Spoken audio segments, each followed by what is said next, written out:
dun, dun, dun. Dun, dun, dun. Dun, dun, dun, dun, dun.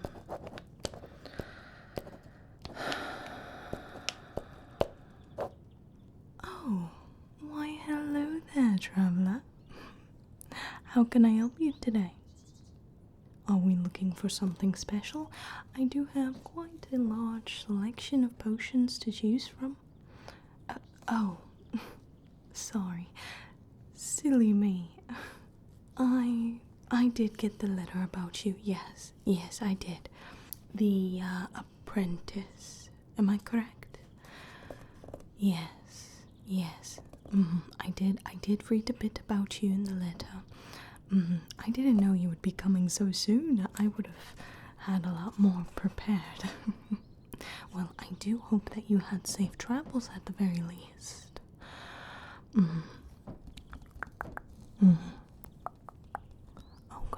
Okay. Well, I'm glad you were very well taken care of. Okay, well, I did read a little bit about you in the letter, but I just do have a couple of questions myself since I've never really met you before. What may I call you by? That is a lovely name. Would you mind writing it down on this piece of paper for me? Just so I can keep track of who comes in and out. Okay, here you go.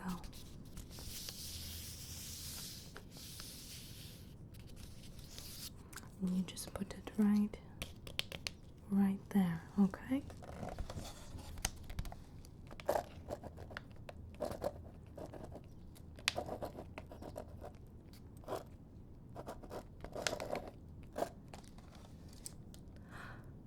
Perfect.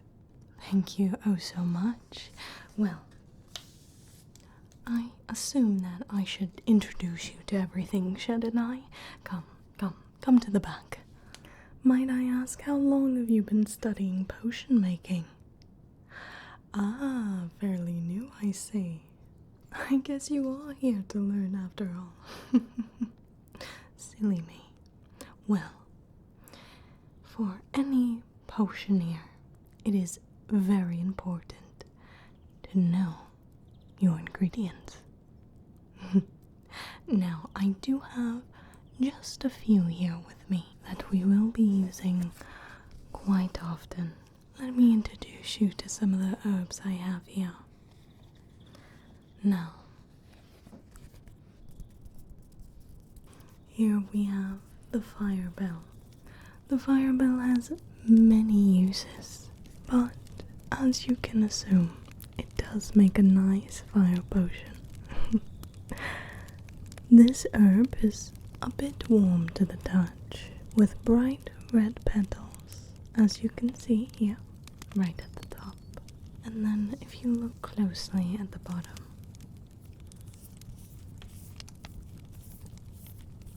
it has Venus fly-drops, making it the most perfect self-sustaining plant for propagation, especially since we only do use the petals here at the top.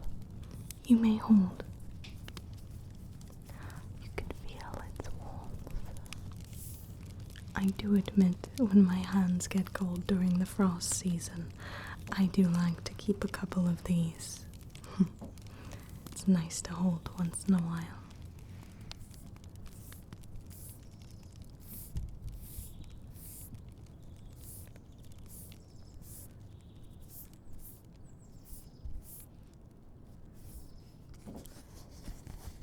Now, the next herb that I will introduce you to is the water bloom.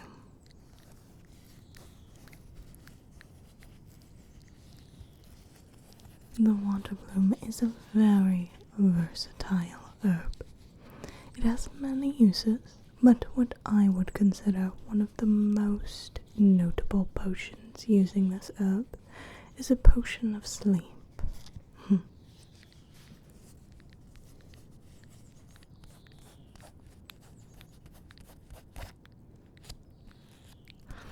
This herb has beautiful blue petals, very fitting for its name. You may hold.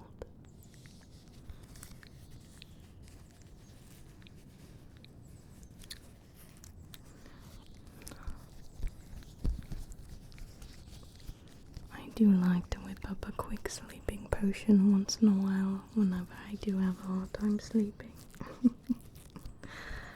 But yes, you're free to get familiar with all the herbs that I will be showing you today. Just get a feel for them. And very soon I will show you how to prepare them.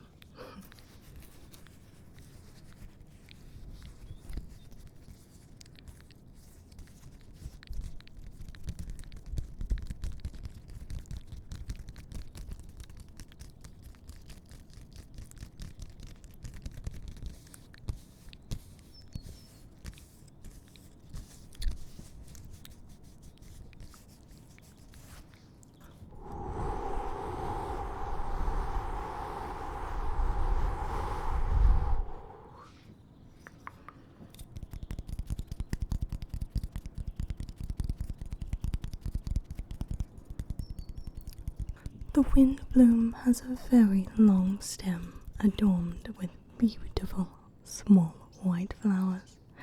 This herb can be used for a potion of levitation as well as more explosive potions. But we won't get into that today. I see that glint in your eye. Don't even think about it.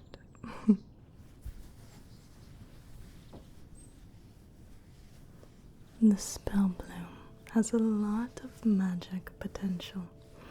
It is used by potioneers, mages, and sorcerers. It is the perfect ingredient for a potion of mana. You may hold. It does have very beautiful petals. This is a very sought after herb, that is for sure. It does hold a lot of power.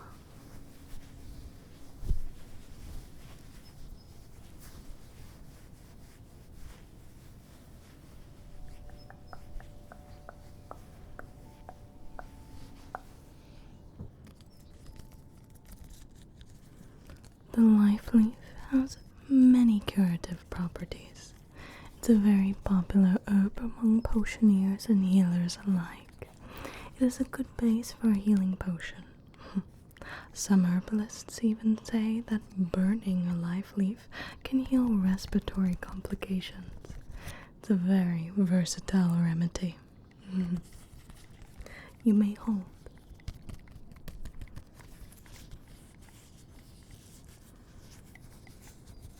I personally have never burned life leaf myself, but I do trust the healers.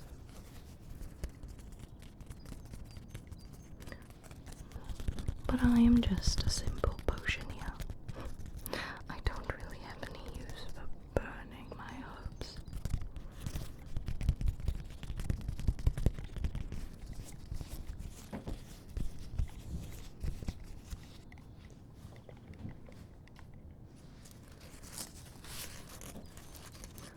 Terraria is a good base for a lot of potions, but most notably earth-related ones.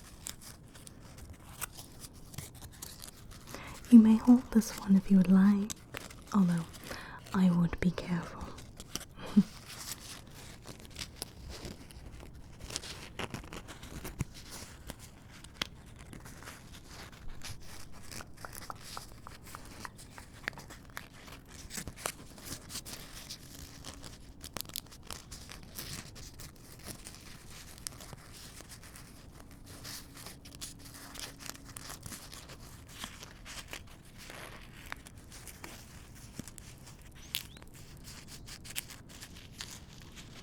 Now, here's something that is a little more difficult to handle.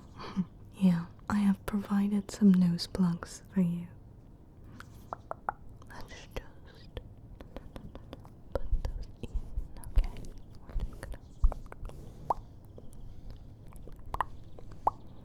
There we go. Now, I present to you the stink mushroom,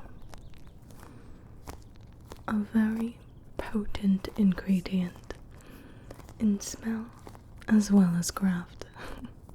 It is a good beginner ingredient for poisonous potions. You may hold it if you would like, although I would understand if you don't want to get the smell on your hands.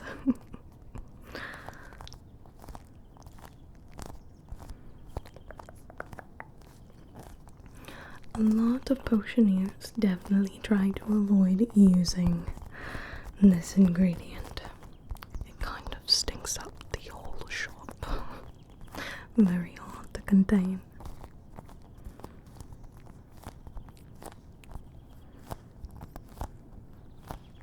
But that is what scent-proof jars are for, are they not?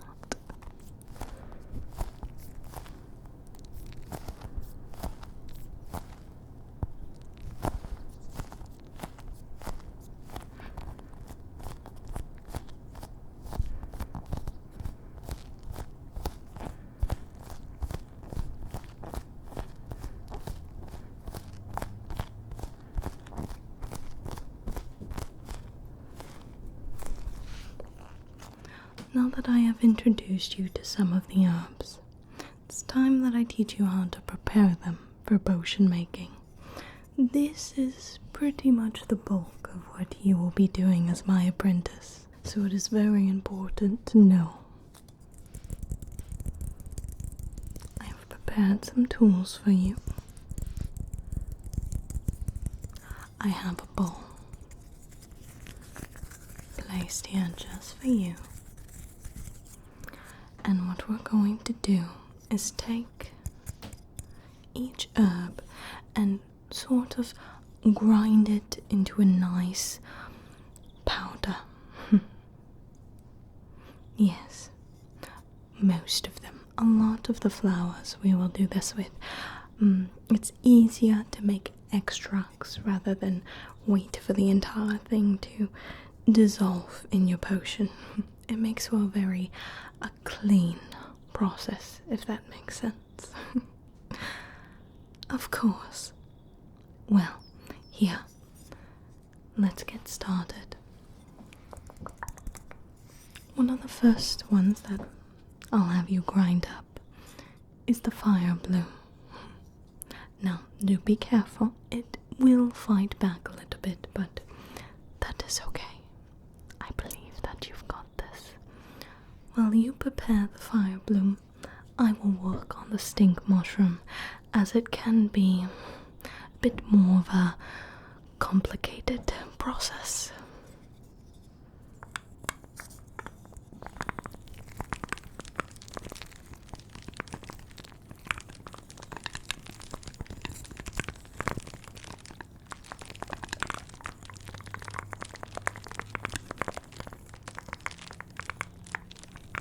So, Apprentice, where did you come from? What I mean is, how long did it take you to get here?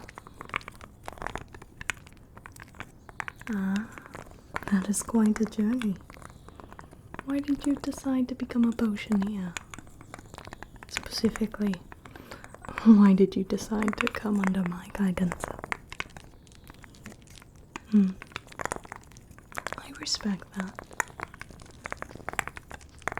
The more famous potioneers, I should say, are very hard to work under. They do like to put their apprentices under various tests, and even then, some of them don't even get to advance to what you're doing today. They are very, very controlling over their practice. They do have a reputation to uphold after all. So, I respect your decision. So, how is that fire bloom going?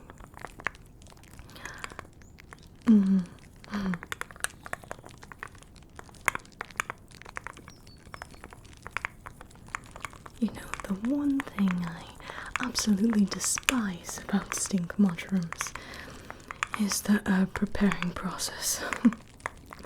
It is not the funnest, that is for sure. Trust me, you definitely do not want to be doing what I'm doing right now.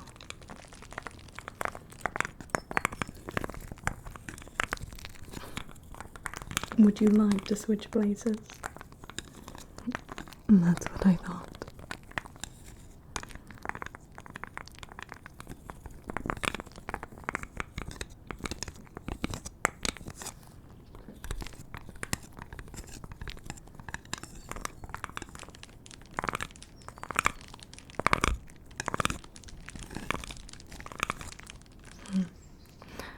Did you finish with the fire bloom?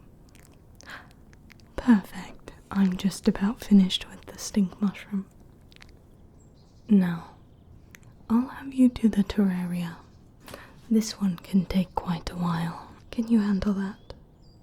All you have to do is just grind the herb. Alrighty then. I believe I can trust you with that.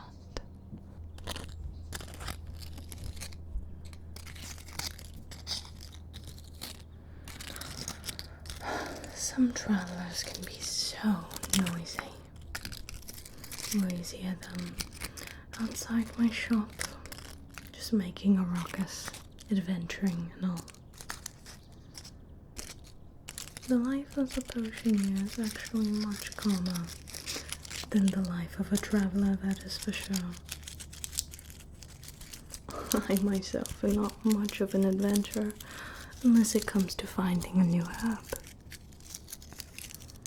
But now that I have you, I'll probably send you on those errands for me. You don't have much of a say in the matter.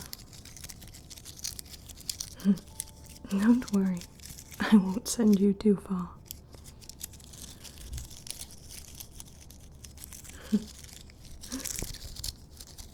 How's the terraria going? Lovely.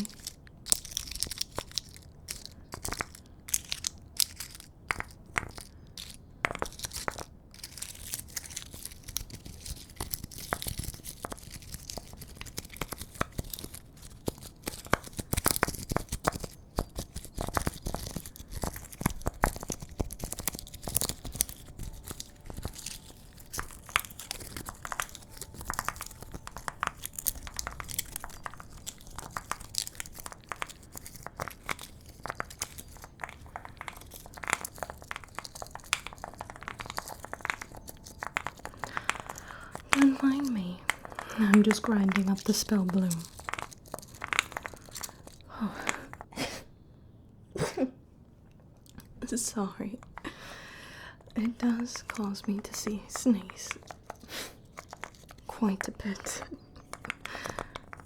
The spell bloom has a bit of a interesting defense mechanism, if I do say so myself.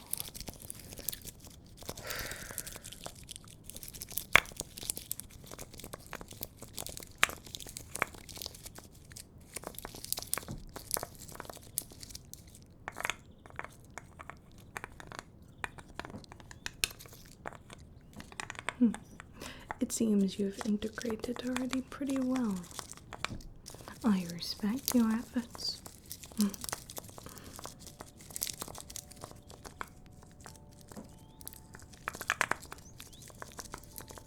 Please let me know if I don't explain enough.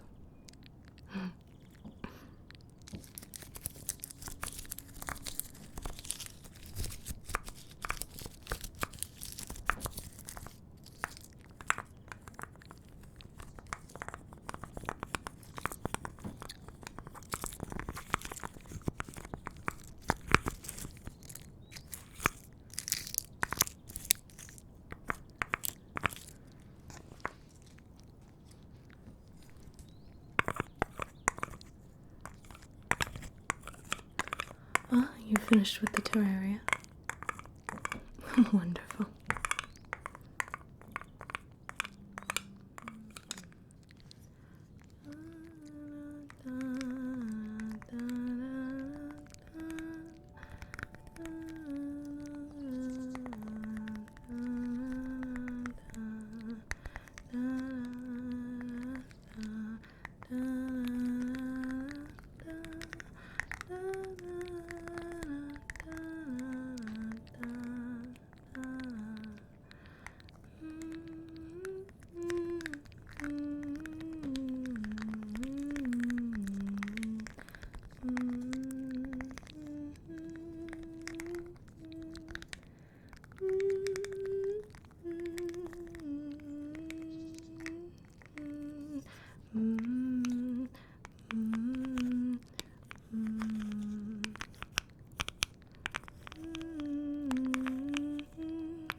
It's just a song that my mother taught me. Well, it looks like we do have pretty much all of the herbs prepared. I assume that we should start making the potions now, shall we?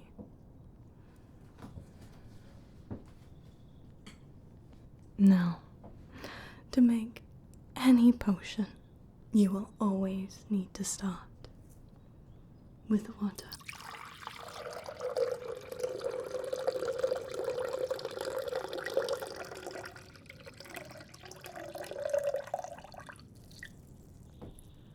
And what comes with a little bit of water is fire.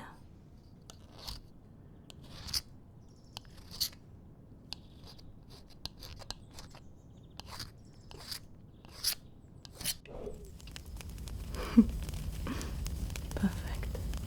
Now, while the water is heating up, I guess I should explain stirring to you. Stirring is a technique in potion making. It is, yes. Depending on how long you stir, the way you stir, if you overstir, it can determine the entire weight of the potion, I guess. Could either make or break a potion, if I were to put it that way. While we're only working with water, I guess I could show you some of the techniques. There are 3 ways of stirring. You have the classic stir.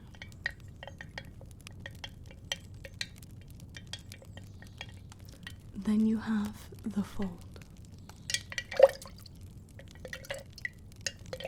With the fold, you want to make sure that you sort of pick up the water and flip it over itself. This really mixes in the ingredients. And then after the fold, you have the push.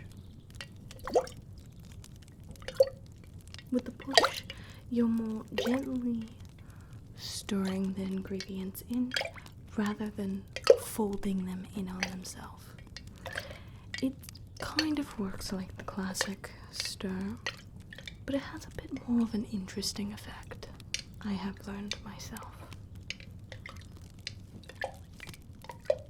When it comes to ingredients like the stink mushroom, this technique makes it much easier to stir in rather than sitting there and stirring and stirring and stirring and stirring. And with a fold, when you're folding a stink mushroom into a potion, it's just so annoying because you can mess it up and you could stir too many times or over stir and it just ruins the entire potion. So I've learned the push method. It's very good for thicker, more harder to, I guess, mix in ingredients. Yes. Do you have any questions about stirring? That is a good question.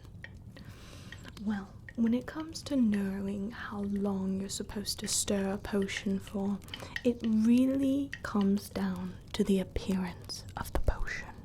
Yes. You usually will look for things like bubbling, foaming, matte or glossiness on the top. That's another thing. And there is something else. I'm not remembering it right now. What is it? Oh, smell. Especially smell is a very important way of knowing when your potion is ready or if you've overstirred it. Classic signs of overstirring is a very matte finish to the potion, as well as foaming. Yes, foaming is a big no-no for potions. Yes, you do not want your potion foaming at the mouth. It can be unpredictable. It just ruins it. It ruins the entire texture, the entire effect. It could even just make the entire potion null. Nothing will happen. Just a waste of ingredients. So it is very important to look for signs of smell, signs of just appearance, things like that. Yes, be very visual when stirring. And then comes heat. Now, when it comes to heat for your potion, you do want to make sure that you don't leave it on the fire for too long. Yes. As well as over stirring, heat can also cause foaming, depending on how hot your cauldron is or how hot your potion may become. It could cause some complications with the entire process. You don't really want to end up with a burnt potion. So it is very important to be mindful of how hot your potion is getting. If you start to smell a bit more of an ashy, burning smell, then you definitely want to take your potion off of the heat entirely. Yes, of course. Now that I have explained all of this to you, I'm going to show you how to make 3 potions. And I would like you to hand me the ingredients needed for each potion. Now that you're familiar with the herbs, are you ready? Let's start with a classic potion of sleep. Will you hand me a water blue? Thank you very much.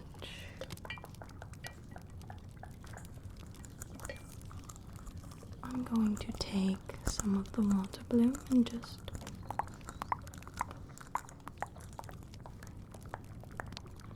put a bit of it inside and just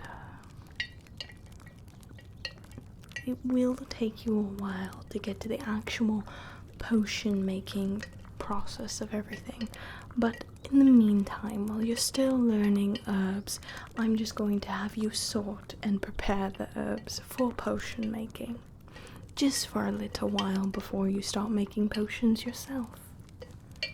I wouldn't want you making a wrong stir and setting the whole shop on fire.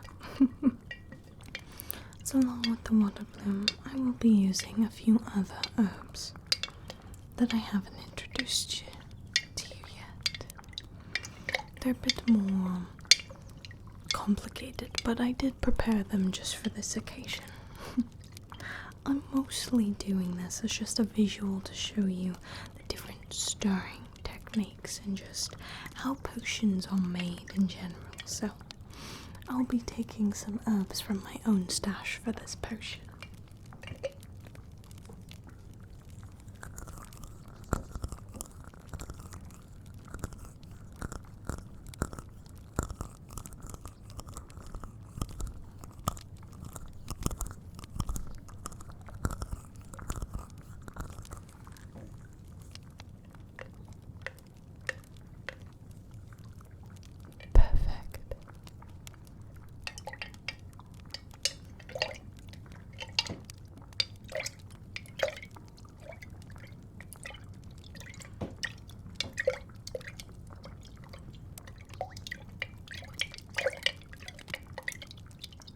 And now we'll just stir this until it's ready.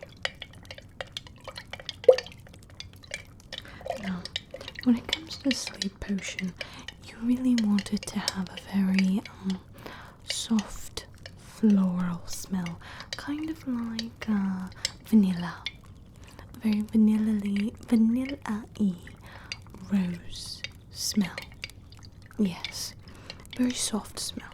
You don't want it to be harsh, otherwise you mixed it too much, or your heat is too high. Yes. So we're gonna take a nice sniff. Just gonna waft it. Yes, smells good. Smells good.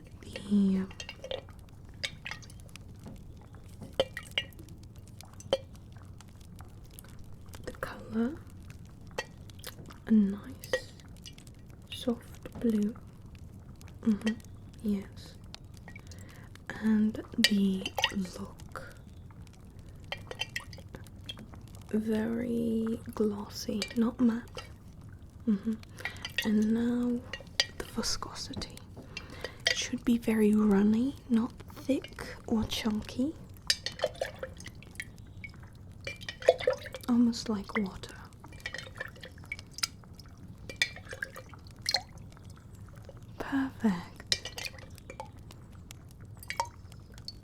Perfect.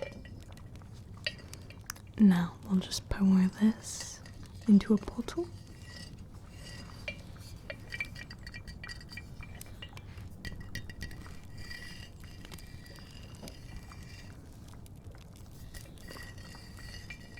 And now we have our sleep potion.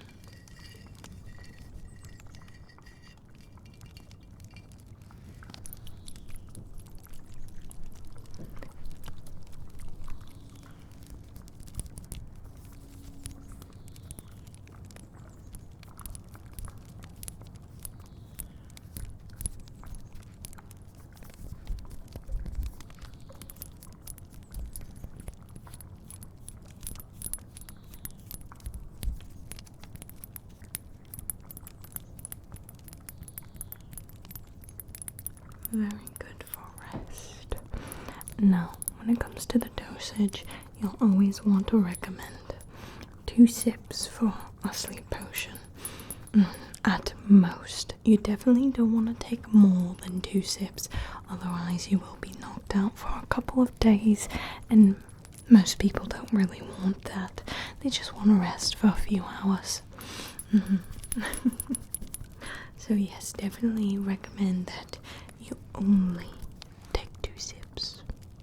Yes. Not gulps, sips. Now that is our sleep potion. Yes. Do you have any questions? Alrighty then. Shall we move on to the next one? For this next potion, we'll be making a potion of strength. Yes. So for a potion of strength, I will be using the fold method. So I will be folding the potion into itself. Could you pass me the terraria? Thank you. Okay.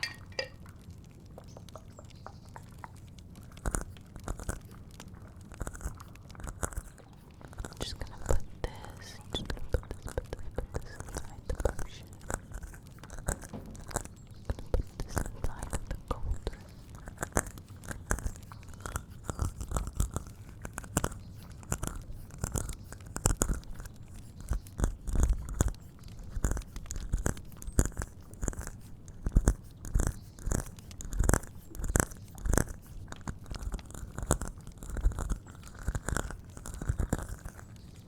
And I'll add a sprinkle of some other things here.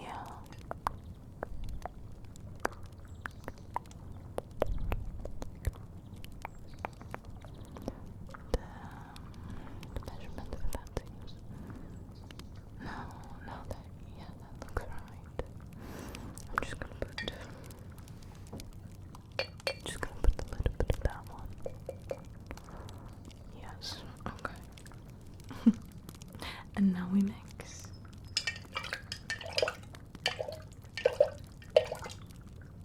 Now when it comes to a strength potion, you don't want to fold it in too harshly, so you will be doing kind of slow folds.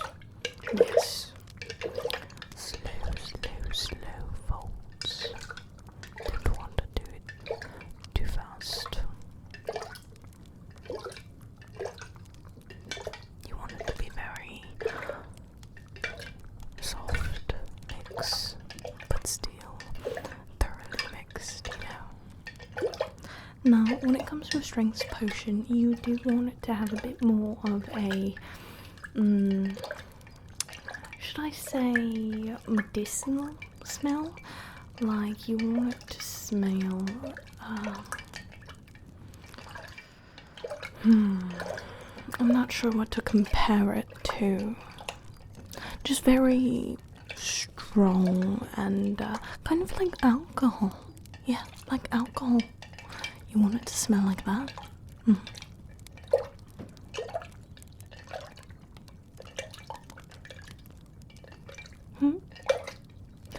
Oh, yes. Strength potions, when overmixed, they will tend to bubble and foam a lot. You do not want to mix them or have the heat too high, otherwise your cauldron will definitely overflow, and it's a very sticky mess to clean up. Yeah, very annoying, very annoying. Looks like we're almost about done here. We're gonna give it a smell test in a second. And that should be enough mixes. Now, we're gonna give this a smell. Just gonna...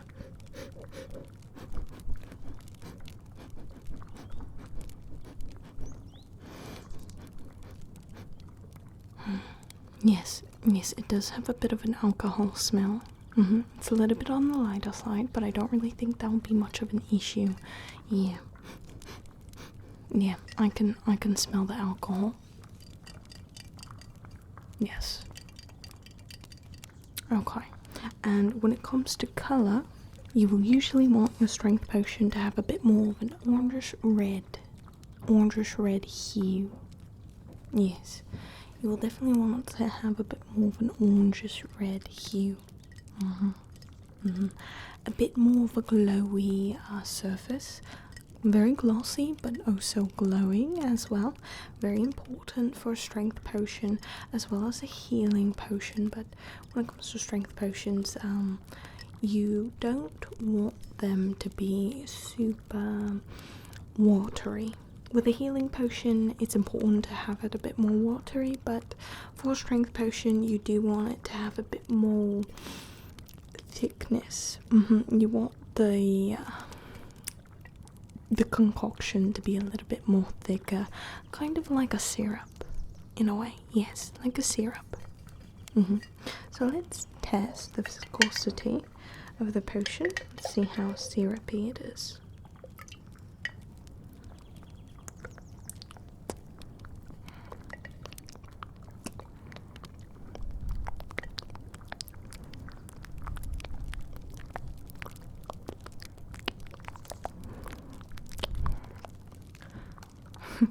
Perfect.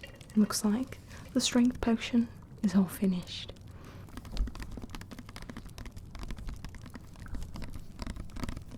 I do like to put the strength potion in a bit less of a glass per se, more of a container. Since it is much more thicker like syrup, I feel a more softer containers suitable. It's just preference. You don't want it to break as easily.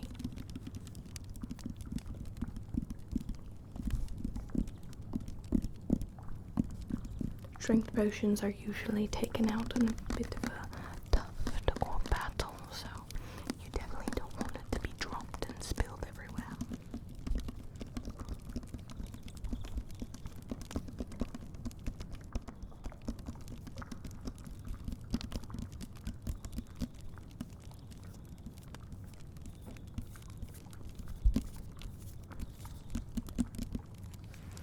And that was our strength potion. Alrighty. Now we get to move on to our last potion. For this one, we'll be making a potion of mana. Very magical potion. Now, for the potion of mana, I will just be using the basic stir method. Yes. The first ingredient, as you can guess, is the spell bloom. So could you hand me the spell bloom? Thank you very much. Now, we're not going to use a lot of the spell bloom as it is very potent. And now that we have the spell bloom, I will be adding the water bloom. Could you hand me the water bloom? Thank you very much. Thank you very much. We'll be adding a bit more of the water bloom.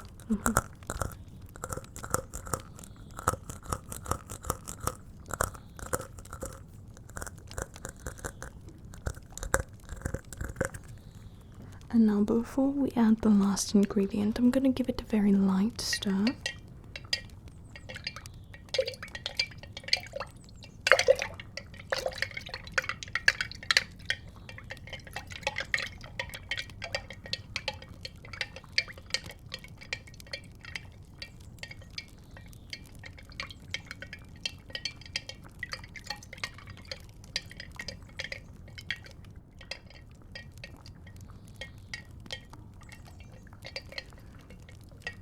Perfect.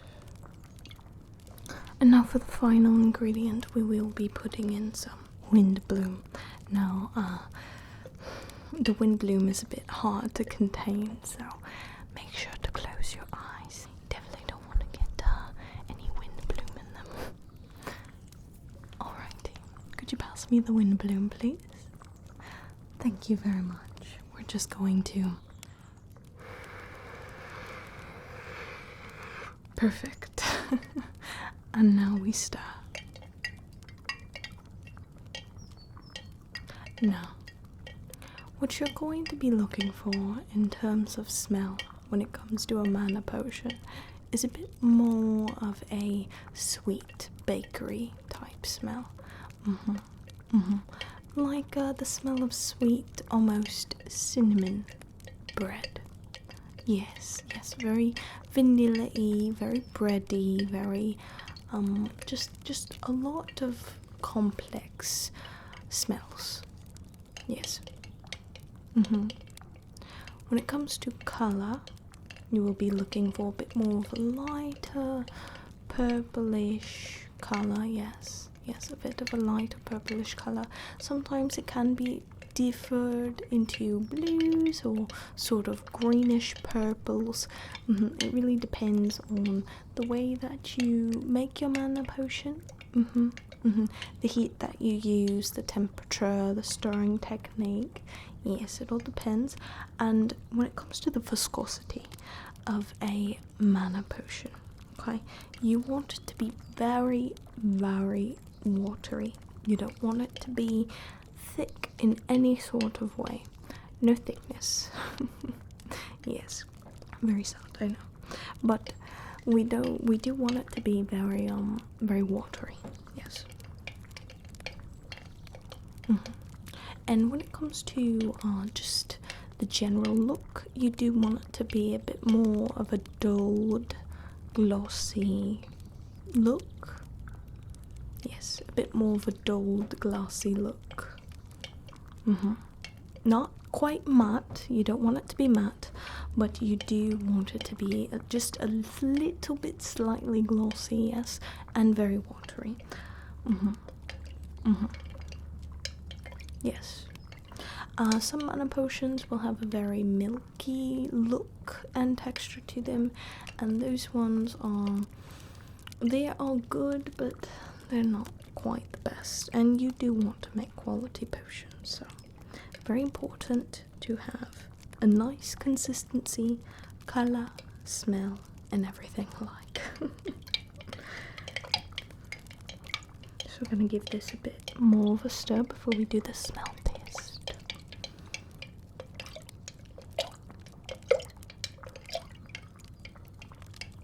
Alrighty. It looks just about done. I'm really liking the colour on this one. Okay. Now let's give it a bit of a smell test. Just going to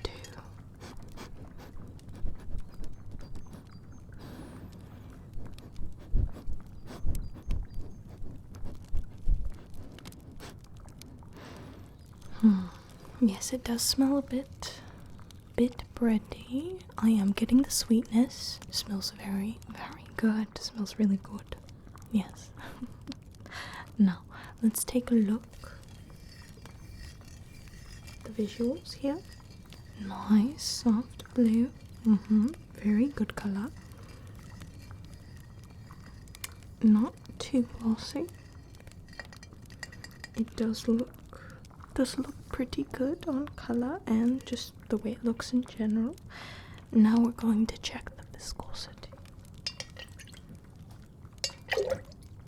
Just going to pick it up and drop it and pick it up and drop it, pick it up and drop it. Yes, it is looking fairly liquid. Very good. Very, very good. I'm really liking the consistency here.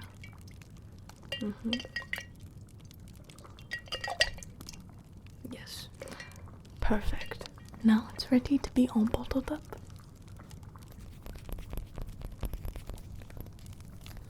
Here is our mana potion. Beautiful, beautiful.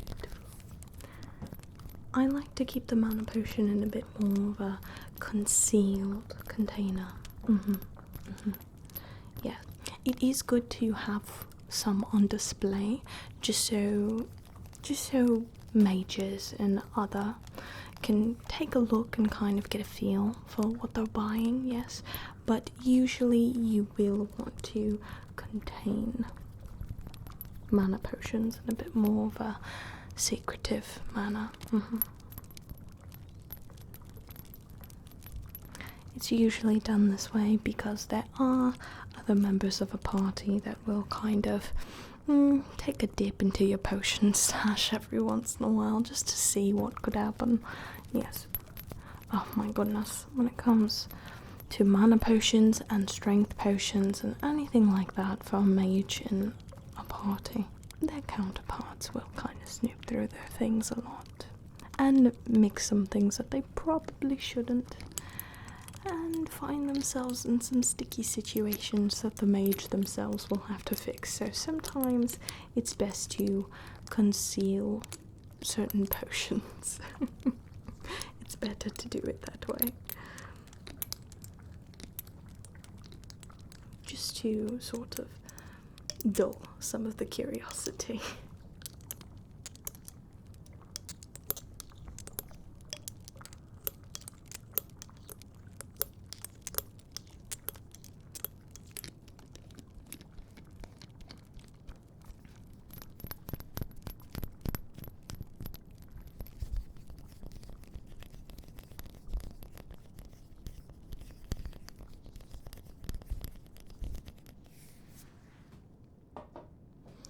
Alrighty, now that we've made all three of our potions, I think you've learned enough for today. So, I think now that you've kind of gotten a feel for the herbs, the potion making process, and everything like that, it's probably time for you to turn in for the night. I mean, you did travel pretty far. Are you hungry? Well, if you are hungry, there are some snacks in the kitchen over there, so you can go and help yourself. Go on ahead. I'll be staying up a bit later tonight. There are travelers that do come at pretty late hours, so I do my best to stay as long as I can.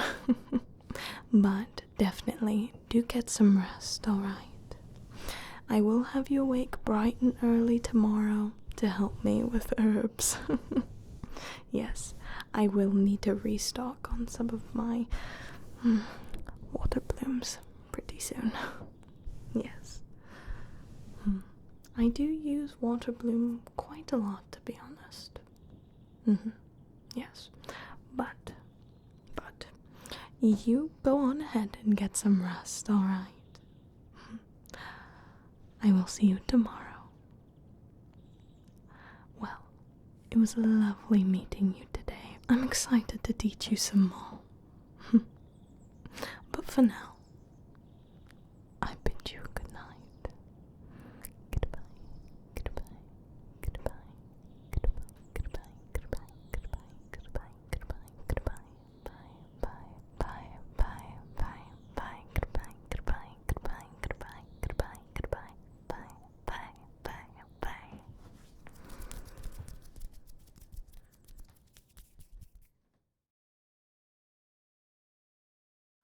Why, hello there, travelers. I just wanted to give a huge thank you to my Patreons. PK1, Boomin, XFox64X, Ace Armada, Jordy TM, Big Dave, Nazareth, Soundclock, and others for joining my Patreon and supporting my content. I deeply appreciate their support, and if you would like to help me make more videos like this and are able, you can check out my Patreon down in the description below.